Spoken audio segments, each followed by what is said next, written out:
متتبعي قناة زي سبور، أهلا وسهلا ومرحبا بكم. في واحد السابقة اللي ما عمرها ما دارت حتى في شي دوري في العالم، هو أن جمهور الرجاء وجمهور الوداد غيتلاحم فيما بيناتهم ويجمعوا الشمل ويستقبلوا الغريم التقليدي ديالهم الفريق الرباطي، فريق الجيش الملكي.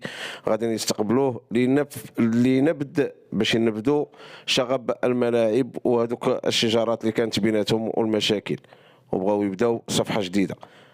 بادرة طيبة قام بها العش الأخضر والبيت الودادي باش يستقبلوا الجمهور الجيش الملكي، وما يبقاش بيناتنا هذوك المشاكل اللي كتكون في الملاعب واللي كيمشيو ضحيتها شباب صغار لا حول ولا قوة لهم.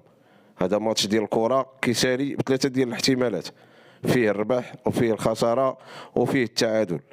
يعني الانسان اللي كويري كيامن بهاد ثلاثه النتائج هما اللي كيوقعوا في مباراه ديال كره القدم.